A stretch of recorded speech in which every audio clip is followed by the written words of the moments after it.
Oh, des mecs têtus, j'en ai connu, hein. Mais alors, Peter Bosz dans le domaine, ah, il est là, hein. Le mec est exceptionnel. C'est comme si tu prenais un joueur de tennis qui avait 15 ans et qui joue avec la même raquette depuis qu'il a 6 ans.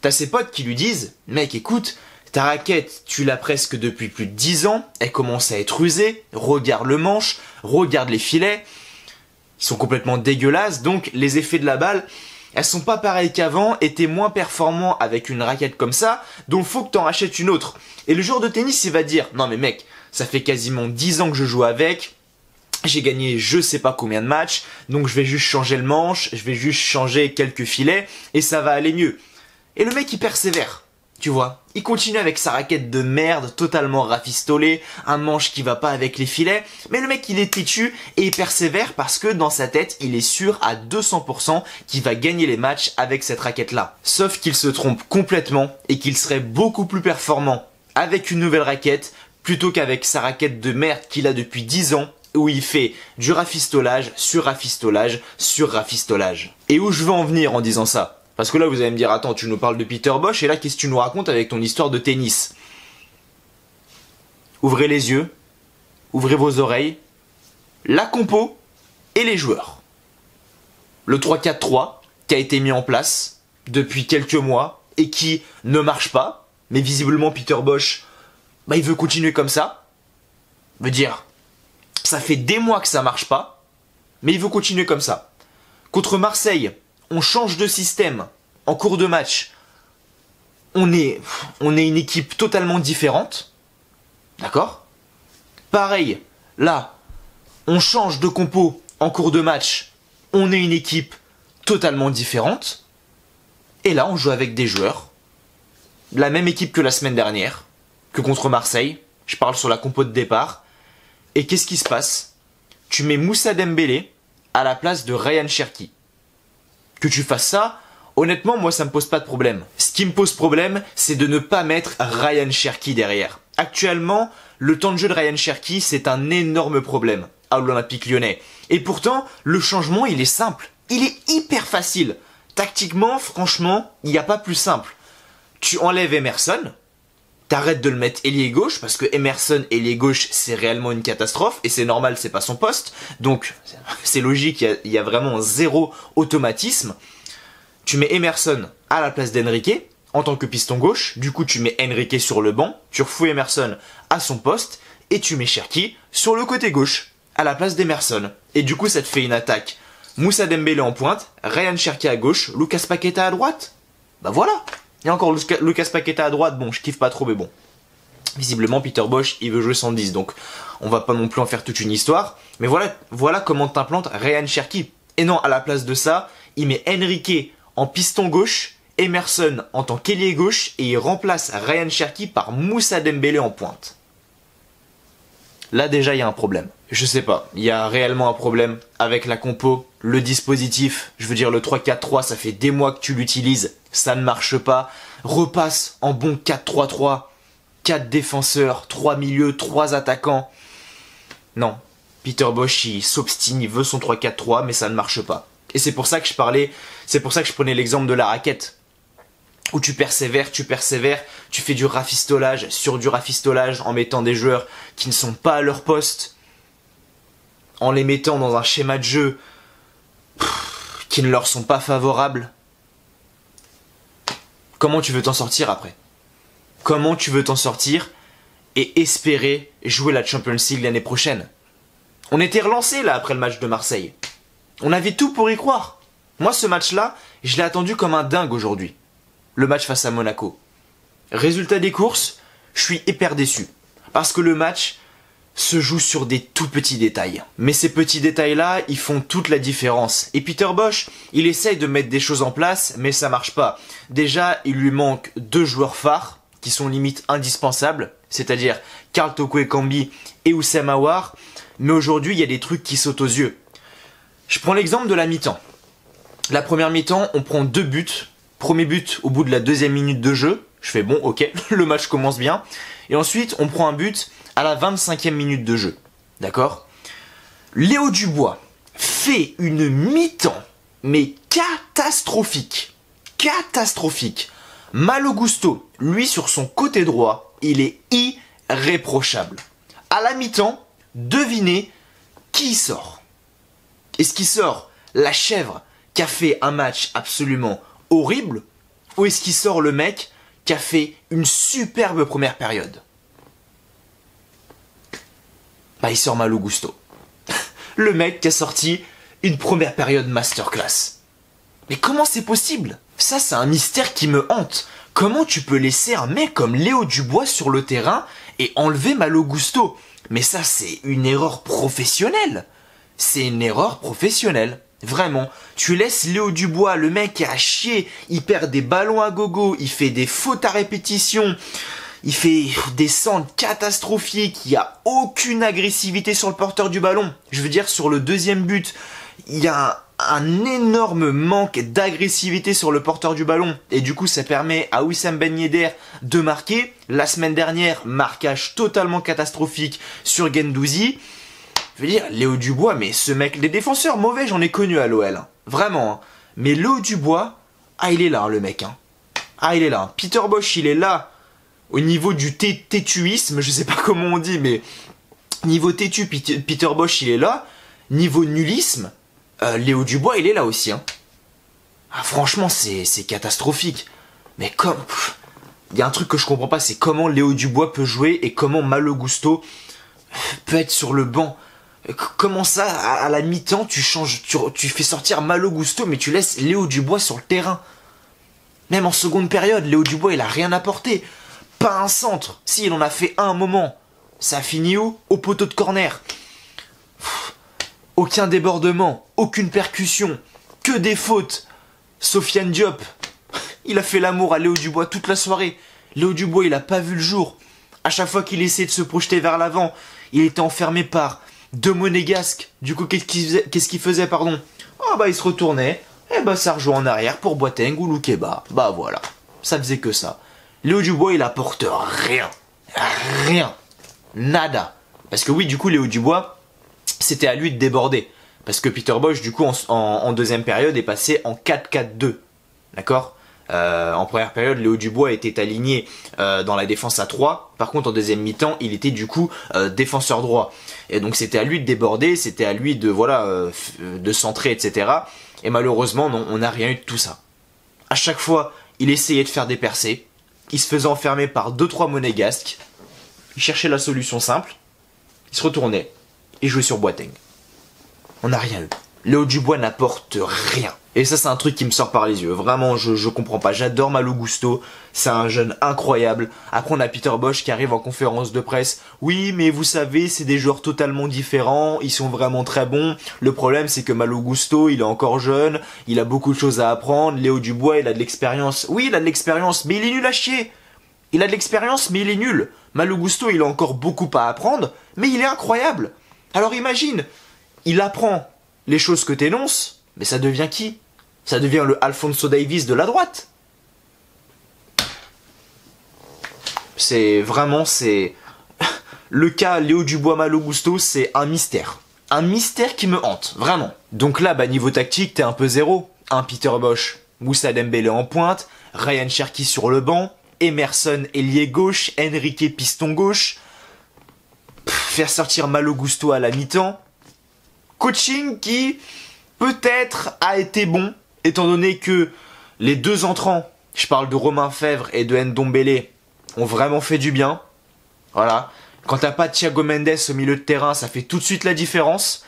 Quand Ndombele est rentré au milieu de terrain, ah bah c'était pas la même. Hein. Maxence Cacré et Thiago Mendes, ils ont pris le bouillon toute la première période. Ah, quand Ndombele est rentré, c'était pas la même histoire, mon coco. Hein. Autant Thiago Mendes, je trouve que des fois, on le critique un peu trop facilement. On lui jette un peu trop la pierre dessus facilement. Je veux dire, c'est un peu le bouc émissaire des supporters de l'OL. Mais honnêtement, Thiago Mendes, il y a des fois, il fait de superbes matchs. Autant ce soir, les critiques envers lui sont méritées. Parce qu'il était totalement à la ramasse. Dans le jeu, à la ramasse. Physiquement, à la ramasse. Il s'est fait manger au milieu de terrain. Le nombre de ballons qu'il a perdu, c'était impressionnant. Le nombre de passes non appuyées pour ses partenaires, c'était hallucinant. Et le nombre de relances dans l'axe et de ballons perdus. Waouh! Je me souviens, on prend le but à la 2e minute. Jean-Lucas qui marque.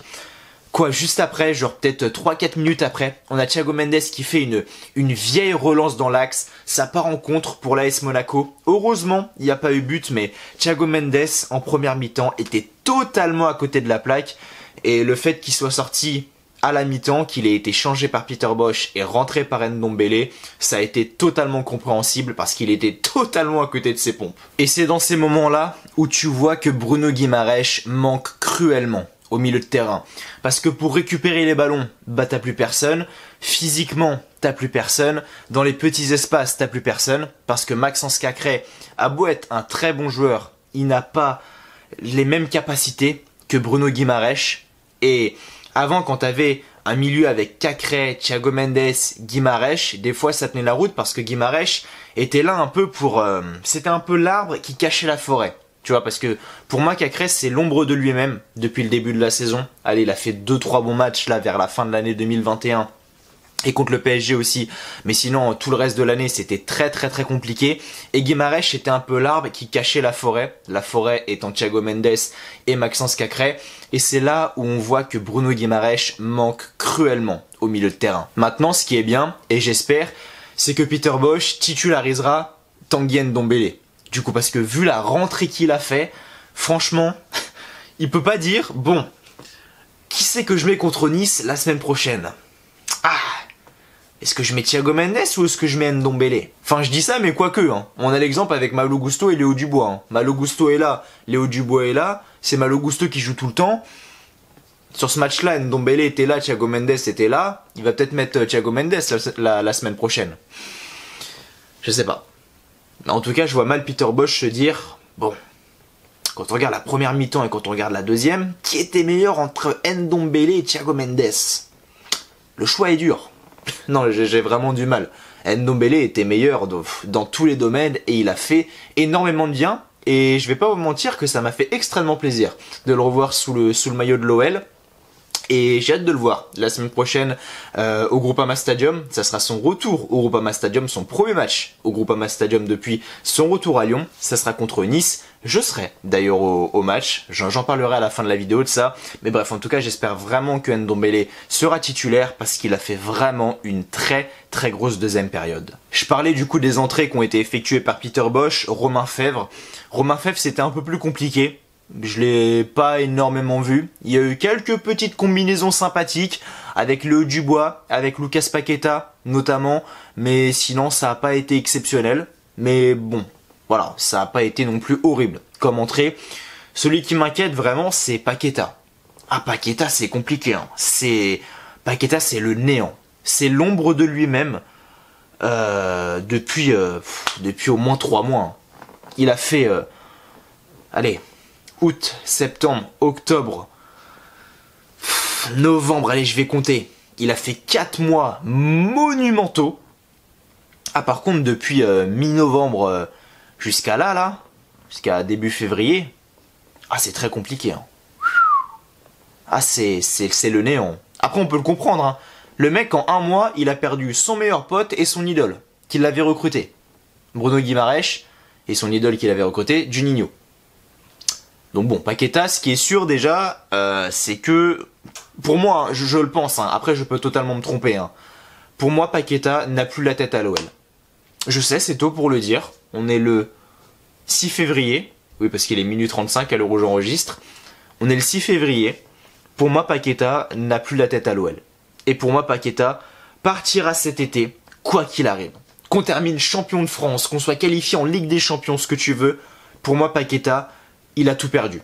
Et ça a dû lui faire un choc émotionnel de fou furieux. J'en parlais d'ailleurs lors de ma vidéo top 10 des joueurs de Ligue 1 à suivre impérativement en 2022. Et j'ai évoqué le cas Lucas Paqueta, où je disais que justement ça serait intéressant de le suivre pour voir comment il allait rebondir suite à ces 2 mois très compliqués, le mois de novembre et le mois de décembre. Et justement, j'avais mentionné le fait que le départ de Juninho lui avait fait énormément de mal, émotionnellement, mentalement, ça l'avait bouleversé. Et là en plus avec Bruno Guimaraes, qui est son meilleur pote, les mecs s'entendaient super bien, on les voyait à l'entraînement, ils étaient toujours ensemble, Après les matchs, ils étaient toujours ensemble. Après les entraînements, pareil. On voyait, ils apprenaient le français ensemble. Enfin bref. Paqueta Guimarães, c'était une... Comment expliquer?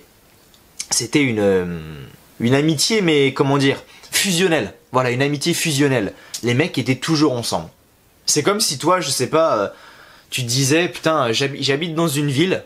Tu vois, j'habite à Dijon, tu vois. Et je vais à Lille, je rencontre un meilleur pote à Lille, tu vois. Pendant 2 mois, franchement, c'est les 2 plus beaux mois de ma vie avec ce pote-là. Et le mec, 2 semaines après, te dit ouais, bah écoute, moi je vais devoir partir à Montpellier. T'imagines le choc que ça te fait? Tu déménages à Lille, tout là-haut, tu perds tous tes potes de Dijon, et le meilleur pote que t'as rencontré là, il dit ah bah moi je vais à Montpellier. T'imagines le choc que ça doit te faire? Bref, Lucas Paqueta, tout ça pour dire, alors je sais pas pourquoi je vais aussi loin, mais tout ça pour dire que Paqueta, pour moi, il a plus la tête à l'OL, il a perdu son meilleur pote, son idole, Juninho, et pour moi, c'est ses derniers mois à l'OL. Pour moi, en mercato estival, c'est terminé, il part. On va le vendre, je sais pas combien, 40 millions peut-être, 50 millions, j'en sais rien, mais en tout cas, ce qui est sûr, c'est que Paqueta ne sera plus à l'Olympique Lyonnais la saison prochaine. Je peux vous le garantir, qu'on gagne la Ligue Europa, qu'on gagne la Ligue 1, qu'on soit qualifié en Ligue des Champions, peu importe, pour moi, Paqueta partira. J'en suis sûr à 99,9%. Il y a quand même les 0,01% de chance, quand même. Mais je pense que Paqueta, on le gardera pas. Voilà. Je pense que j'ai à peu près fait le tour au niveau des joueurs. Maintenant, dans ce match-là, ce qui est dommage, en fait, c'est qu'on prend un but très rapidement, à la 2e minute. Ensuite, on subit. Lopez qui fait 2-3 arrêts sympas. Mais au bout d'un moment, quand tu subis, c'est obligé, t'en prends un deuxième. Et c'est ce qui s'est passé. Wissam Ben Yedder, qu'est-ce qu'il est fort ce con quand même, mais il la met super bien. Il arrive face à Anthony Lopez, il met espèce de petit piqué, un petit lob là, plein de finesse, magnifique. Et là, le problème, c'est que l'équipe, elle est complètement KO. Elle est complètement KO. Le système à 3 ne marche pas. On n'arrive pas à relancer. Les défenseurs, n'arrivent pas à trouver les pistons ni les milieux de terrain. Donc là, il y a un problème. Peter Bosz, qu'est-ce qu'il fait? Il change le dispositif. Il passe en 4-4-2. Et là, tout de suite, c'est plus la même équipe déjà. On a beaucoup plus le ballon. On se projette beaucoup plus vers l'avant. On joue beaucoup mieux dans l'entrejeu. Franchement, c'est le jour et la nuit. Jeu dans la profondeur, également, c'était très bien exploité, parce qu'on avait Malo Gusto. Le problème actuellement, ce qui manque à l'OL, et ça je me rendais pas forcément compte, c'est que offensivement à l'OL, t'as aucun joueur qui arrive à prendre la profondeur correctement. Avant, on avait Karl Toko Ekambi, et je me rendais pas forcément compte parce que Karl Toko Ekambi, c'est pas un joueur que j'appréciais énormément. Je trouve que techniquement, c'était très limité. Bon, je dis c'était comme s'il était parti, mais non, il est juste à la canne, mais il va vite revenir. Mais c'était un joueur que je trouvais très limité techniquement. Au niveau de la finition également, c'était très compliqué. Mais grâce à lui, il y avait de la profondeur. C'est-à-dire qu'on pouvait le lancer et il faisait parler sa capacité de vitesse. Il rentrait dans la surface et soit il centrait ou il frappait. Enfin bref, ça dépendait des situations. Et malheureusement, actuellement à l'OL, sans Karl Toko Ekambi, on a du mal à prendre la profondeur. Le seul qui arrive à le faire, c'est justement le piston droit, Malo Gusto, qui ensuite du coup est passé... qui est passé où du coup Malo Gusto quand on est passé en 4-4-2? Du coup il est passé au milieu, ouais, il était milieu droit du coup. Et du coup c'est lui qu'on arrivait à trouver pour prendre la profondeur. Mais c'était vraiment le seul. Voilà. Et c'est là où on voit que Karl Toko Ekambi manque énormément. Mais sinon, ouais, comme je le disais, c'était beaucoup mieux. Malheureusement, on n'a pas réussi à marquer un but. Je pense que si t'arrivais à marquer un but entre la 25e et la 45e minute, tu vois, juste avant la mi-temps, je pense que ça aurait été un autre match. Malheureusement, on n'a pas réussi à le faire. Peter Bosz a fait 3 changements à la mi-temps. Il a fait rentrer Tanguy Ndombele, Romain Fèvre et Ryan Cherki, d'ailleurs. Et il a fait sortir du coup Thiago Mendes... Malo Gusto, et qui c'est qu'il a fait sortir en dernier? C'était Enrique, je crois. Hein. Ouais, c'était Enrique. Du coup, il a fait passer Emerson, défenseur gauche.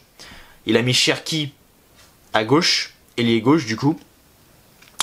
Et Ndombele a pris la place de Thiago Mendes. Voilà. Et c'était tout de suite mieux. On l'a vu du coup avec l'entrée d'Ndombele, qui a été magistrale. Au milieu de terrain, il a été impressionnant. Ndombele, à la récupération, physiquement. C'est surtout physiquement en fait que Ndombele fait la différence. Il est imposant, Ndombele, et lorsqu'il a le ballon, il couvre le ballon avec son corps d'une façon remarquable. Pour lui prendre le ballon, faut vraiment en vouloir parce qu'il met toujours son corps en opposition pour protéger le ballon de la meilleure des manières et ensuite transmettre. Et c'est ça que j'apprécie vraiment chez Ndombele et franchement c'était pas du tout la même chose. Après voilà, Romain Fèvre, voilà, rentrée assez sympathique, même si on l'a pas énormément vu, c'était pas catastrophique, mais c'était pas non plus étincelant. Et ensuite Ryan Cherki, bah tout de suite il a fait parler sa qualité de percussion, de vitesse, de dribble. Malheureusement, il a pas réussi à trouver Moussa Dembélé. Voilà. Ensuite, vers la fin du match, il est sorti sur blessure. Alors j'espère que rien de grave pour lui. Hein, il avait quand même l'air, il avait l'air de douiller quand même, mais j'espère rien de grave pour lui. Voilà. Maintenant, comme j'ai dit, au niveau de la physionomie du match, je pense que si on se prend pas les deux buts rapidement comme ça, je pense que c'est un tout autre match. Malheureusement, c'est arrivé. Voilà. Tu prends 0 points face à un concurrent direct. On avait l'occasion de passer 4ème quand même, si on gagnait. Bah du coup c'est Monaco qui sont à la 4ème place. Donc ouais, franchement c'est dommage. Il y a des regrets à avoir. Parce que là du coup tu vas à Nice. Enfin tu joues contre Nice, tu reçois Nice pardon. Après tu vas à Lens et tu reçois Lille. Sur 3, 6, 9, 12. Sur 12 points, pour moi, hein, si tu veux faire une bonne affaire, faut que t'en prennes 9. C'est-à-dire que là déjà t'as grillé ton joker contre Monaco. Ça veut dire que pour moi, si tu veux faire une bonne affaire, faut que tu gagnes chez toi contre Nice, à Lens et chez toi contre Lille. Ça va vraiment être compliqué je pense. Parce que là pour moi t'as grillé ton premier joker et Monaco pour moi c'était une équipe qui était très prenable. Peut-être la plus prenable des 4 équipes que j'ai énoncées. Donc franchement c'est dommage. Nice la semaine prochaine, ça va être à mon avis un putain de match. Franchement il va falloir s'accrocher parce que à mon avis ça va être un sacré match. Nice, 2ème de Ligue 1, équipe exceptionnelle depuis le début de la saison. Ensuite tu vas à Lens. Lens en ce moment c'est un peu plus compliqué. Donc il y a peut-être moyen d'aller chercher quelque chose. Et ensuite tu reçois Lille. Bon, pourquoi pas, Lille aussi. Donc franchement pour moi comme je l'ai dit, si tu veux faire une bonne affaire, faut que tu essaies d'aller chercher 9 points sur 12. Voilà, tout est encore possible, mais il faut impérativement que tu gagnes tes 3 prochains matchs. Et là, tu peux peut-être encore espérer aller chercher une place en Ligue des Champions.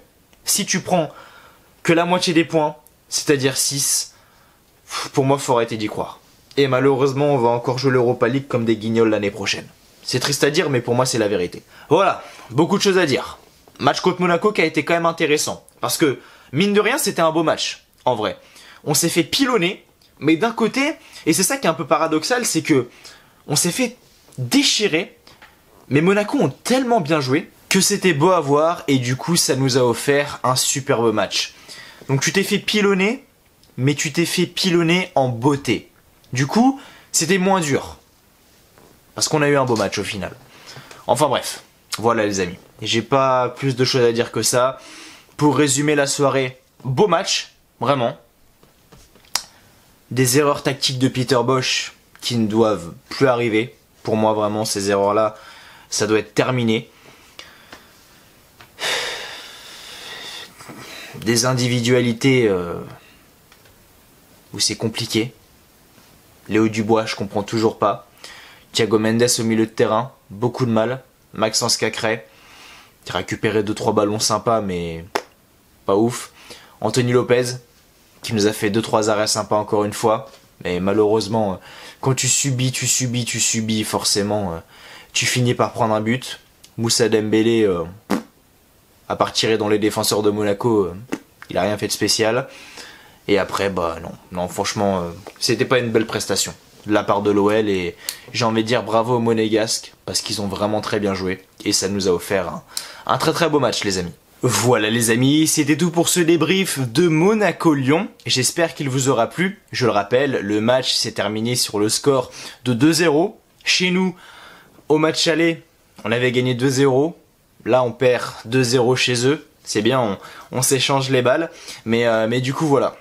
N'hésitez pas dès maintenant à me dire par commentaire qu'est-ce que vous avez pensé du match parce que ça m'intéresse énormément. Qu'est-ce que vous avez pensé de la tactique mise en place par Peter Bosz? Qu'est-ce que vous avez pensé du jeu? Qu'est-ce que vous avez pensé de Ndombele, de Romain Fèvre, de la rentrée de Ryan Cherki? Bref, n'hésitez pas à me donner votre avis sur ce match par commentaire parce que ça m'intéresse énormément. Du coup, nous les amis, on se retrouve la semaine prochaine, non pas pour un débrief, mais bien pour un vlog. Effectivement, je l'ai dit une ou deux fois dans cette vidéo. Je vais au match Lyon-Nice, effectivement je vais au Groupama Stadium pour cette affiche de gala parce que Lyon-Nice c'est quand même un sacré match et à mon avis ça va vraiment être un putain de match. Donc j'ai vraiment hâte d'y être. Du coup comme d'habitude ça sera un peu dans le même style de Lyon-Monaco, la vidéo que j'avais fait qui vous a énormément plu étant donné qu'elle est quasiment déjà à 11 000 vues sur la chaîne. Donc voilà, pour ceux qui l'ont vu ça sera un peu dans le même style. Je sais que ça vous plaît donc c'est pour ça que je le fais. Donc du coup voilà, j'ai hâte de vous retrouver du coup la semaine prochaine. Voilà, c'est-à-dire que moi je vais partir de Nantes aux alentours de 8h30. Je vais arriver aux coups de 9h30, 10h30 sur Lyon, voilà, parce que je prends l'avion. Ensuite du coup le temps de se diriger sur Dessines, il va être aux alentours de ouais je pense 11h dans ces eaux-là, comme d'habitude. Je vais aller au El Valle, je vais aller à la boutique, je vais aller au musée. Ensuite je vais aller à mon hôtel tranquillement. Et ensuite on se retrouvera du coup pour le match. Voilà. Pour le match et puis le vlog sortira du coup le lendemain. Si tout se passe bien, donc le dimanche matin aux alentours de 9h30, 10h. Du coup voilà. On se retrouve du coup dans une semaine. D'ici là, prenez soin de vous. Je vous souhaite comme toujours que du bonheur, que des bonnes choses. Portez-vous bien. Et merci à vous d'avoir regardé cette vidéo. Et on se dit à la semaine prochaine pour le vlog de Lyon contre l'OGC Nice. Allez, ciao, bye bye.